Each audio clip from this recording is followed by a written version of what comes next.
everyone. Welcome to Rainbow Soulstrology. I'm Brighthawk, and together with Hollis Taylor, we bring you weekly astrology that's accessible, inclusive, and totally down to earth. Hollis is a seasoned astrologer and psychic medium. I'm a musician, artist, and storyteller who loves making the cosmos relatable. We're both passionate teachers who love answering your questions and helping you navigate life through the stars. Each week we start with a guided meditation to tune in to the planetary energies. Then we dive into the week's cosmic forecast, offer horoscopes for every sign, and always make time for your live questions. Whether you're brand new to astrology or you've been following the stars for years, we create a welcoming space where everyone belongs. Our different perspectives and styles come together to give you a well-rounded cosmic experience. Welcome to Rainbow Soulstrology. Let's get centered, tune in, and explore what the universe has in store for us this week.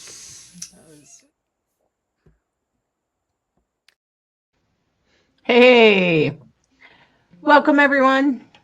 I'm so glad you're tuning in to Rainbow Soul with Brighthawk and I. And we are Mercury Retrograde. Can you tell? How's it been for you?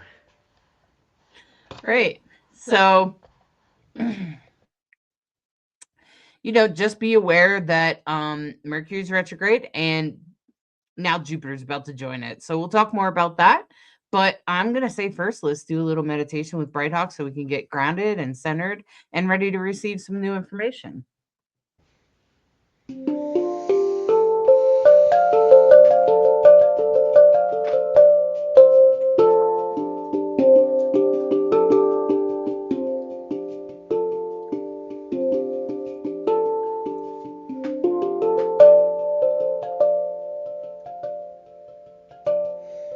I invite you to take a deep breath. Settle into your body.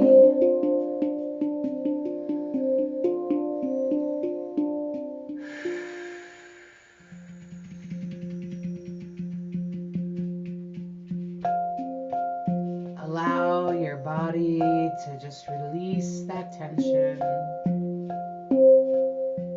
And find yourself floating.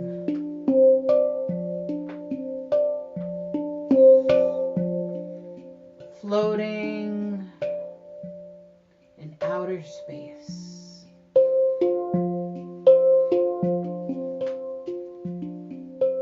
With zero gravity, nothing to hold you back.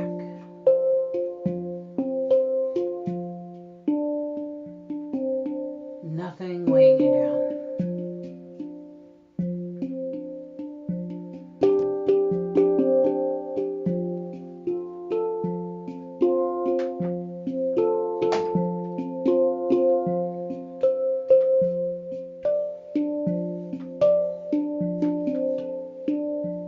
And just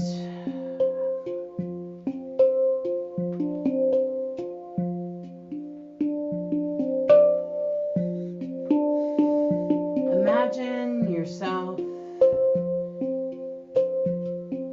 in space with Jupiter, one of the biggest planets.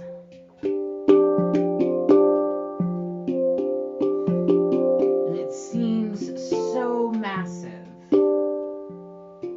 so big. You feel so small in front of it.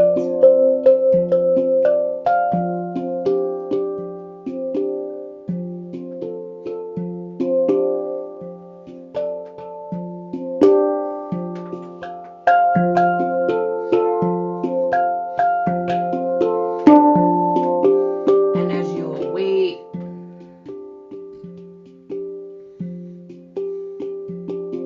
the massive planets turning, it seems to have stopped turning altogether.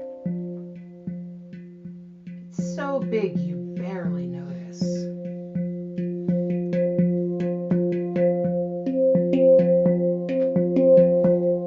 It seems still. And in that moment, you reflect back to yourself.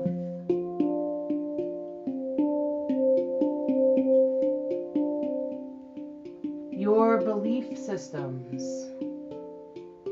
What do you believe about your home, about your neighborhood, about your country?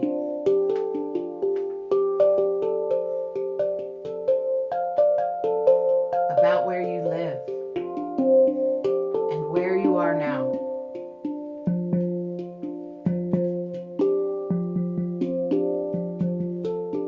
And what feels comfortable.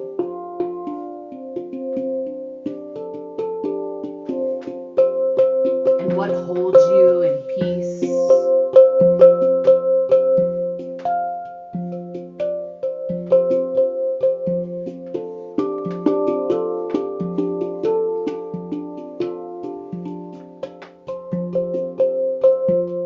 What makes you feel small in this moment?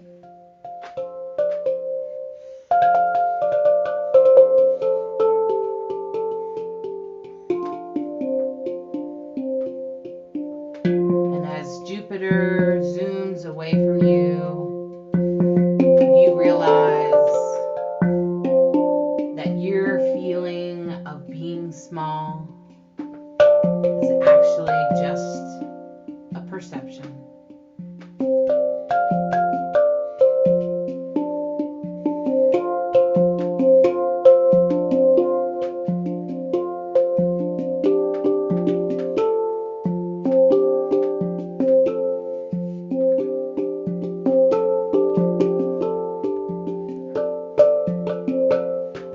And as you come back out from Jupiter, from outer space, come back into yourself.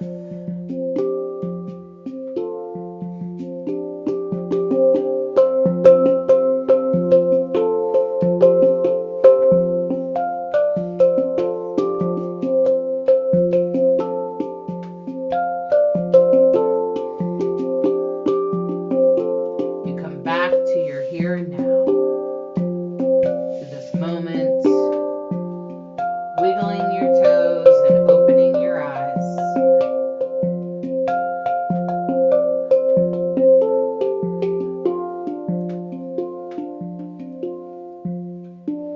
And you come back to Rainbow Soulstrology forecast.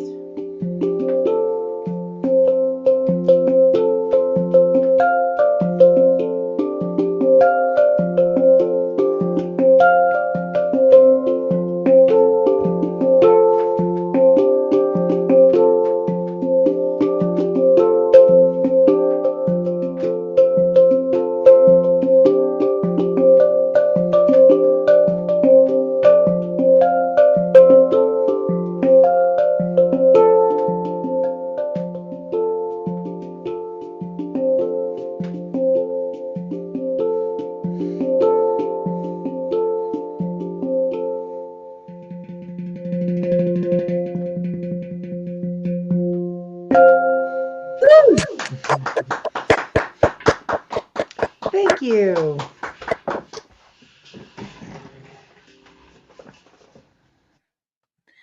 Well, I hope that you guys can figure out that Jupiter's going retrograde and has actually it's a pretty big planet, so we don't always notice it immediately, and that's something you can mark about.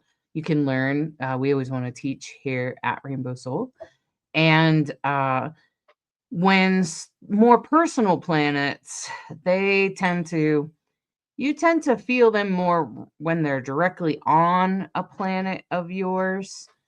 Um, and you feel them usually within 5 degrees or less.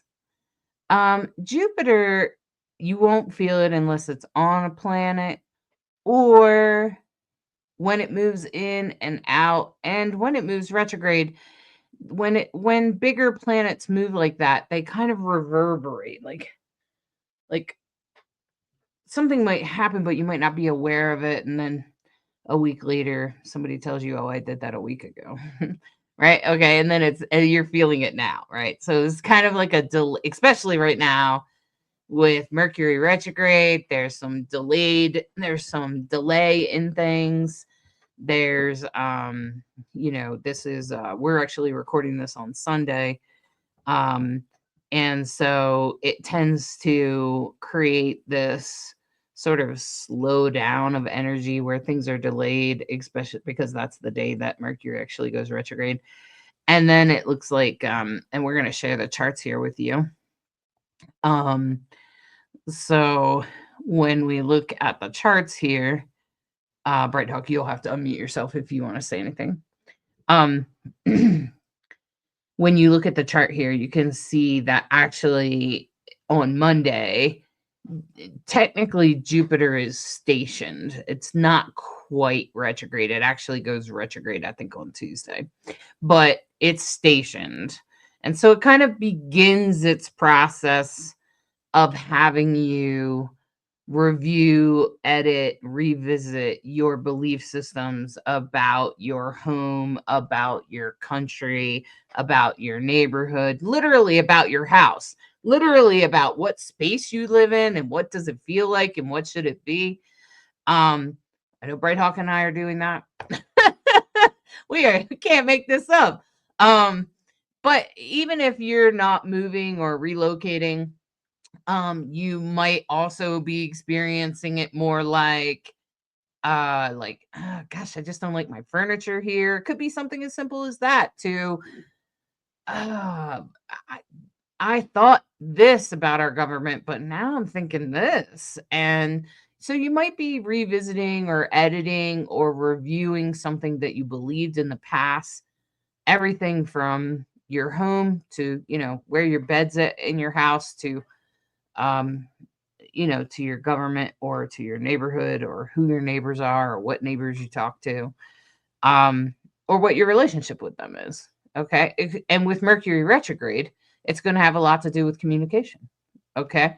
So communication it comes through in it's coming through with the Sagittarius and the Scorpio. So I think there actually are a lot of people relocating. I actually have spoken to a couple of you that I know that you at least watch this replay, and that with the Mars and Mercury, Mars moving direct in Sagittarius and Mercury going retrograde, you're actually, Bright Hawk actually know two other people in our community that are moving back to an area that they used to live, and one of them is moving back to their sort of home state.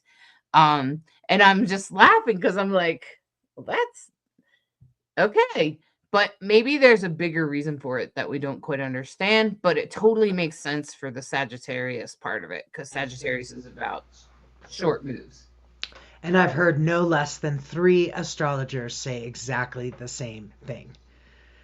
That because it's in Sagittarius, lots of movement, people downsizing, and just it's everywhere. Yeah, just gonna say exactly what I'm just gonna underscore what you're saying. That's all. But it totally makes sense because Sagittarius is about travel. It's about and some people are I know people Brayhawk is hilarious. I know people on the East Coast right now, like in the South Carolina, moving to California, um, where they grew up. And so it's wild, okay? And some people, if you're not doing that, it could be something else in relation to Sagittarius. What else is Sagittarius? And Sagittarius is ruled by that Jupiter. So you could have some sort of delay in that or some sort of hiccup or something that slows that down a little bit.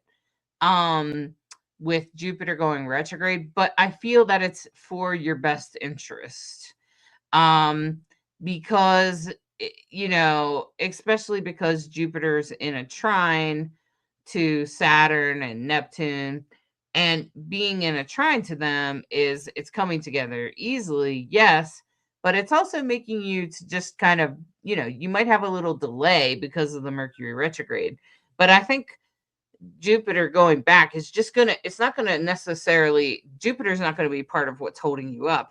It's more like, are you sure that's where you want to go? Are you sure that's where you want to live? Is that where you want to go? Is that where you want to put your bed?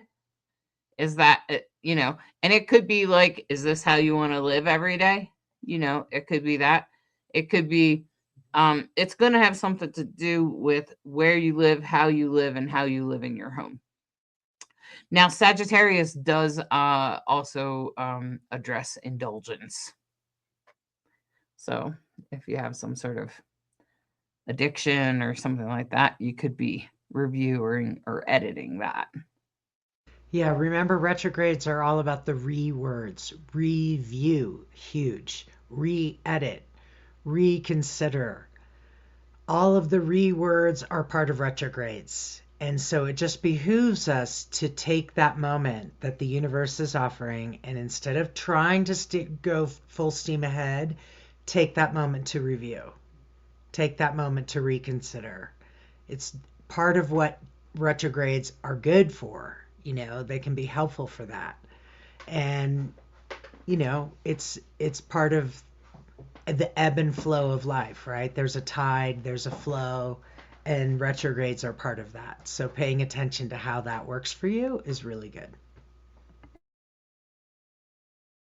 Yeah. So, so we're by Monday, we're deep in Mercury retrograde. It's really good. You'll feel it more if you have something around 6 degrees in Sagittarius. So that's between like 1 and 10 degrees Sagittarius. You'll feel it more, or something in Gemini around 1 to 10 degrees.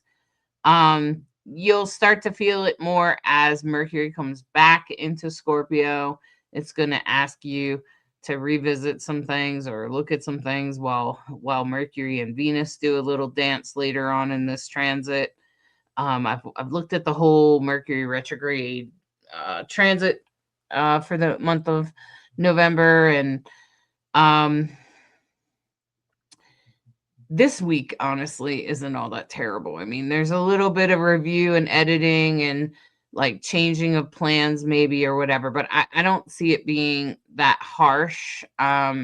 Maybe if you have some planets there and they're harshly aspected, maybe that could create some difficulty for you. But and if that's happening, just come talk to me in a private reading and I'll try to help you sort it out. But for the most part, most people are just gonna try to look at things, and it's going to depend on what house it's in, right?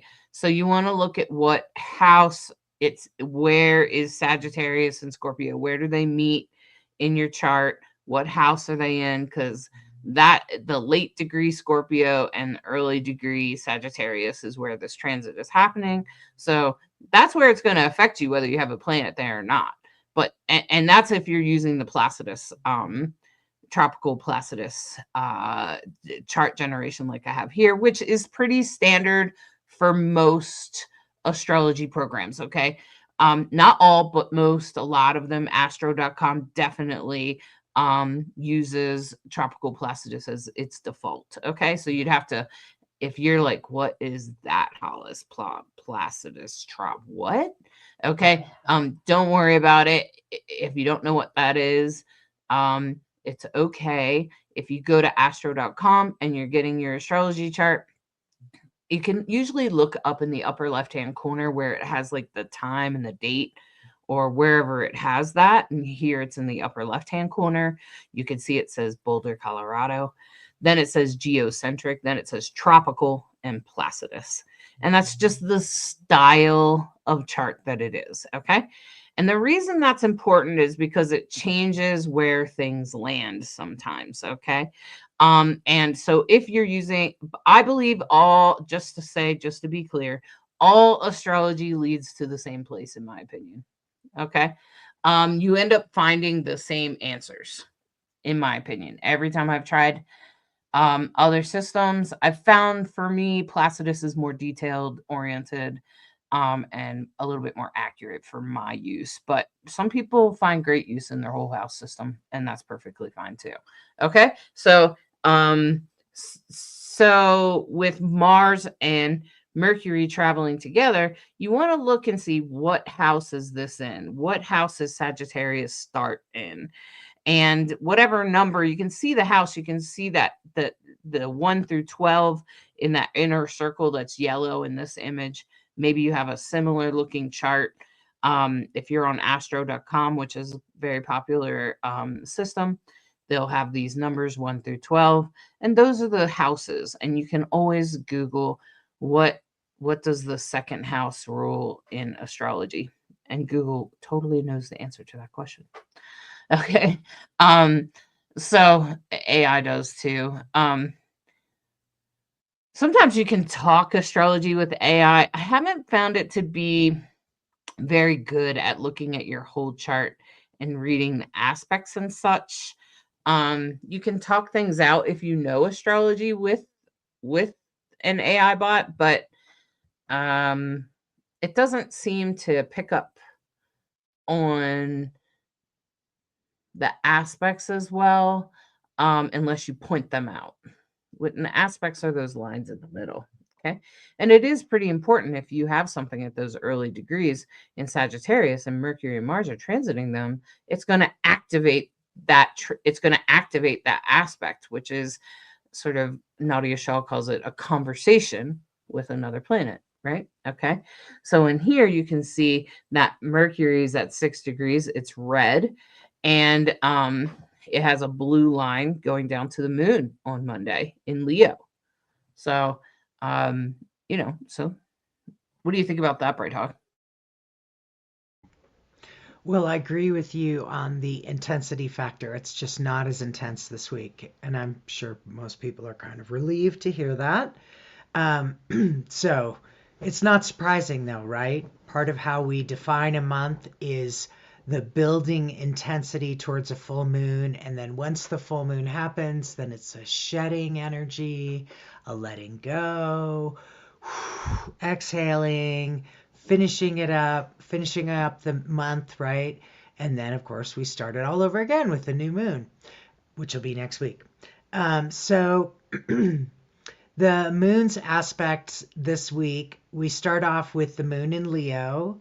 So I'll be curious if you noticed last week we had Tuesday, Thursday, and Saturday were almost all day long a void moon.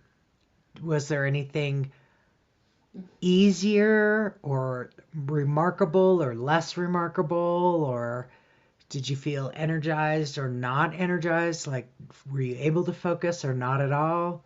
I'm just curious because, of course, the moon went home into Cancer on the weekend, and now it, of course, is in Leo.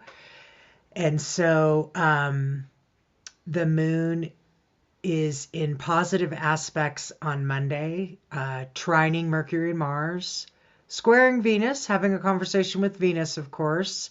And of course, you can see it's in a separating conjunction with Jupiter. Jupiter makes everything bigger, and is opposite. Well, the moon is opposite Pluto for sure. That's one of those things everybody is aware of. The potential for transformation and things underground and earthquakes and Pluto in Aquarius. Aquarius is a sign of revolution ruled by Uranus. Pluto is the sign of transformation, can be tumultuous. The moon in Leo, a fire sign. There's a little tension there. I'm going to be honest, there's some tension there. And hopefully not too overly heated because it's also square Venus. So relationships there could be words and hoping that that's not too rough. But what I also want to point out is we have another very long, all day long void of course moon. So what that means is that the moon is in between signs. It's leaving Cancer, coming into Leo, and it's void all day long, 9:40 to 5:30. So usually what that means is that there's not a lot of emotional energy. And hopefully for you that means that things are easier because it's not emotionally charged, it's not high energy. The moon's very weak when it's in a void. So the energy's just not there for high drama. Sometimes you can use that to your advantage, have conversations that with difficult people that you're like, oh, I just don't want this to get drama. Use a void of course moon and then let me know how it goes. So all day, Monday's a void of course moon. Yeah. Well, the thing about that is that I'm kind of glad that it's void, because when it's in a hard aspect like that, opposite Pluto, um, it kind of just tones it down and quiets the drama, like she said. And the thing is that the void, of course, from being like that most of the day on Monday, I think that's a good thing. My biggest thing with void, of course, means I can't focus. I have a hard time focusing, but maybe it'd do better if it's in Leo, since that's where my Venus is, and that rules my house of work. So then on Tuesday, um you know eh, th- things actually kind of lighten up a little bit. So if you are going through something intense with the Mercury retrograde, something happens over the weekend and you're like, oh my god, okay, well, it's probably Mercury retrograde. It will kind of chillax Tuesday. I think Tuesday will be even more relaxed. I think that it will be a little bit quieter. Now sometimes this can kind of brew things a little bit, but I think it'll be a little bit quiet, and we'll be moving, making progress, maybe, or not, or feeling a little bit like stuck in limbo. But I think with Mars and Mercury traveling together on Tuesday, Monday, Tuesday, Wednesday, I'm pretty sure that since they're doing kind of a little bit of a dance, I feel that that's gonna push us forward towards action. Even if something's not quite working out the way we wanted, it's going to push us towards taking action towards things. So we'll continue to move towards that and continue to take action. The action in Sagittarius has a lot to do with like moving or changing locations. It could have stuff to do with taking action in relation to some sort of indulgence, or maybe it's a belief system, or anything like that. So those kinds of things are going to be coming up with that Mars and Mercury doing this little dance in Sagittarius. Sagittarius usually rules relocation, travel. Sometimes it can speak to indulgences, and it can also speak to belief systems, or sometimes righteousness. So, you might be experiencing a little bit of that. And with Uranus going back into Taurus this week, which I actually I think we forgot to mention it, but it's okay because you don't always feel it. I think I might have mentioned it last week, right? Uranus is going to dip back into Taurus because it's retrograde, right? And the thing is Uranus is going back into Taurus, and that's conservative, right? That's the conservatives. That's revisiting, reviewing the way we've always done things. Is that really supporting everyone? Is that really supporting our best progress forward? And not just in government, but in your life, in your family, in your friends, in your communities, depending on where Taurus, Gemini meet in your chart. Okay, so all the zodiacs only have 30 degrees, so they go to 30 and then they start the next zodiac. So you can see here that Taurus just came back from Gemini, going backwards. It's red, means it's going backwards. came from Gemini back into Taurus at 29 degrees, right there at the bottom of the chart. And it's in a square to the moon on Wednesday. But I don't think that will create too much stuff. I just think that there could be some things maybe we're thinking a lot even about ourselves. Maybe we're very focused on our experience. Um, and Taurus, the the the thing about Taurus is that it's kind of like, oh, do things the way you always used to do them. It sort of slows progress, resists change, and Uranus is the opposite of that. So a lot of times I have felt, at least for me, that the last few years since Uranus has been in Taurus have been rather uncomfortable, usually because I'm trans, and I'm very Uranus based person. I call myself a Uranian because I'm kind of a little bit, well, Uranus is on my ascendant. So if you're non-binary, maybe you also find that Uranus is on your ascendant. Not all non-binary people, but some. And when Uranus is in Taurus like that, it can kind of feel like, are we going backwards? What's going on here? But it's for good reason. We have to go back and kind of review or edit or look at the way we were doing it and consider maybe doing it another way. So that's pretty much what's gonna. The week is pretty quiet. Uranus is gonna try to bring that up for you. There is a nice big grand trine with Jupiter, the Sun, and Saturn. So I feel that this is emotional experiences, and since there's two major planets retrograde plus the Sun in Scorpio, which is transformative, I feel that this is going to be an emotional transformation on Thursday. You're probably going to feel it come together pretty easily. Maybe there's something that's been going on, and by Thursday you've rectified it in your head somehow, and you've figured out how you're going to do this or how this is going to work or how you feel about it. Especially since Jupiter has made you review some things, Saturn's making you review, Neptune's making is in a review, Mercury's in a review, and the Sun is in Scorpio right now, part of this grand trine, asking us all to change. And this is an emotional shift. I do not think it's going to be a hard shift. I would see it more like an easy shift, more, but I am a Scorpio rising. I like it that way. I'm okay with emotional shifts. I understand that not everybody is. So it just depends on how comfortable you are with shifting your emotions, with changing the way you're thinking, believing, or feeling about something. I'm pretty good about it. You know, I'll spend a little bit of time on it, but I tend to just trust my guides. I tend to just be like, okay, well, apparently that wasn't meant for me. I thought it was, but apparently it's not. And I'm wrong all the time about things in my life, especially in my own life. Um, all the time. That uh yeah. And I could be wrong about things all the time. And that um I think that being open to that is kind of what makes it a little bit easier for me to shift, recognizing that I could be wrong. So then when I'm wrong, I'm just like, oh, well, I guess I was wrong. And then that's the end of it.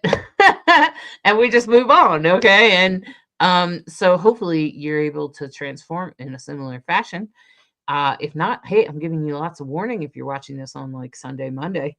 By Thursday, it's probably going to push you into a new belief system. So if you're like questioning some sort of belief system or something else that you have, then just be ready to shift it. Okay. Um, I see the Virgo moon is on the south node at the same time, which also speaks to what I was just saying anyway. Yeah, so last week we had void moons on Tuesday, Thursday, and Saturday. This week we have void moons on Monday, Wednesday at 5:30 a.m. to midnight, and on Saturday midnight to 9:45 a.m. So if you were working a night shift on Friday night into Saturday morning, hopefully things will be mellow for you on Saturday morning. So, yeah, and then it's worth pointing out that as the moon and the south node conjunct there on Friday is what we call a finger of God or a yod, which is Chiron is at the point and it's in conjunct the sun and moon. So this isn't going to last long. It's just for a day. And of course, the moon and the sun are sextile. So that points to healing, the need for healing. Uh, and it's very personal because it's sun and moon at the base. Couldn't get more personal to you than that. Your identity, your how you feel about it, the moon, and Chiron, healing, what you came here to heal, what your soul is here to heal and learn, which often is done through adversity, right? Because we rarely, transform when we're comfortable. We never transform when we're comfortable, let's be honest. So, Friday could be a potent day. It could be a powerful day. So a realization could be made. Um, Something could be set in motion in a good way. And again, I just want to point out that conjunction with the south node means that it's also opposite, of course, the north node. And this just to me speaks of sort of ringing the bell of what happened during the eclipse period, right? The eclipse period, the eclipses are in Virgo and Pisces, Pisces in the north node in Pisces, south node in Virgo. So if you have placements there, this is still part of that revelation that comes from an eclipse, something that's been unfolding that you could not have predicted a year ago, and here we are. It's unfolding, it's revealing, it's showing you now what your destiny looks like. So powerful, it's a powerful time. And then the other thing that Hollis pointed out that I would point out is we head into the weekend again with a grand water trine. So we've had a lot of water trines this month. Grand trines just mean that everything is in the same element. Of course, in this case, water, Scorpio, Pisces, and Cancer. And so water, of course, represents our emotions, right? How we feel about it, the ocean of emotion. So powerful trines. These are makes things come together quickly, and all of a sudden stuff that you might not have even thought was possible is like, boom, it's happened. It's like, wow, holy moly. So always good to be in gratitude, because that's absolutely the best way to make your dreams come true, is to stay in gratitude and see it as if it's done. A great way to work with that energy. And yeah, we come into the weekend, I think, pretty nicely. Yeah, I noticed that the yod pulling from the sun and the south node, pointing to Chiron, it really speaks to letting go of things that have been holding us back. Whatever's been holding us back, we're going to get some help in letting that go, some support in that. And as you navigate the weekend, you're probably going to notice that more and more that trine, you can see that big blue triangle there, becomes darker and darker. And that just means that it's a little bit more prominent. Okay. And so with the sun and Saturn and Neptune in a trine to Jupiter in Cancer, this has a lot to do with like our emotions. This has to do with emotional healing. And you want to look and see where those water signs are in your chart. Like, where do they land? Because that'll tell you a lot, right? Where are Saturn and Neptune right now? And it's all in the late degree of the water signs. So like 25 through 29, 24 through 29 in there. Um, with the sun and the sun in Scorpio, and Saturn and Neptune in Pisces, and Jupiter in Cancer. You want all of those planets are transiting wherever your water signs are. And so that's actually a real blessing. It's going to be able to help you out, and just keep going forward. Keep your emotions open, like I always say that, like, you can't always bend the universe to fit your plan, your agenda. And I think that it's important to remember that. And sometimes I think the universe has bigger plans for us. And so I try to kind of mold it. And then if the universe makes all that fall apart and it doesn't come together, then I'm just like, okay, well, I guess I'm just supposed to do this right now. I guess we're just supposed to do this. I guess this is supposed to happen or whatever. And so then I just spend a lot of time um shifting into the next year and then just focusing on what spirit is presenting to me. So, don't fight things. It's not really in your best interest to do that. It's not really helpful. And I would instead just kind of try to ride with it. I think it'll be pretty easy for you. The only people that are probably really struggle with it is if you have planets there that are directly on there, directly in those late degree signs, then maybe you might feel something. Um, but it might also just be easy for you. It might depend on what sign it is and what planet it is and what other aspects are going on in your chart. Now, make sure you mark the dates here. Bright Hawk put in this for you that Mercury goes direct on November 29th. So if you're waiting to sign a contract or something else, you might want to try to wait till then if you can. Jupiter is retrograde March 10th. Jupiter retrograde pattern is going to be retrograde, and it does this every year. This isn't new. It goes retrograde every year for like part of the year, and it will be retrograde until March. And Saturn will be going direct just before Mercury does, which I think is actually going to make us at the end of the month finally feel like we're making progress, finally feel like things are going in the direction we want them to go to. And then Uranus will not go direct until February. Okay. So just mark those days. Uranus, Jupiter, and Saturn, you may not feel it on the day, but you'll feel it afterwards. Like I said, it'll be a little bit more like a reverb. You'll feel it a week later or 2 weeks later. And with Mercury, you'll probably feel it the day of. It'll feel like someone, you know, finally turned the hot water on or something. Where you're like, oh, good. We finally know what direction we're going into. So if you got something that you're dealing with right now, and you're not sure when the end of it is, sometimes it's helpful to know when the light at the end of the tunnel when you get here. And so just know that by the end of November, it's all going to resolve and we're going to figure this out. All right.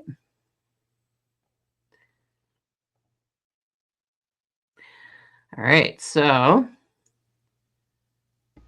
most importantly, may you have a blessed week. May it be a beautiful thing.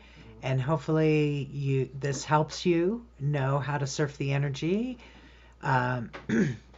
Remember those void moons are Monday and Wednesday and Saturday morning. And that grand trine, that grand water trine, we've had one coming into the weekend, like the last number of weekends. It's kind of funny how the last month has had a number of these. So hopefully that creates flow energy and not flooding energy. I know Hollis is getting their tarot deck together, and we're always continuously amazed at how the tarot reflects what's going on in the stars, which is why we always make sure we do a tarot reading at the end. Hollis uses the Love is Love deck, which is a Pride deck. You can get it online. And the last several weeks, the tarot readings following the astrology have been mind-blowing to me. So I'm sure this week will be no different. Let's see what the cards have to say.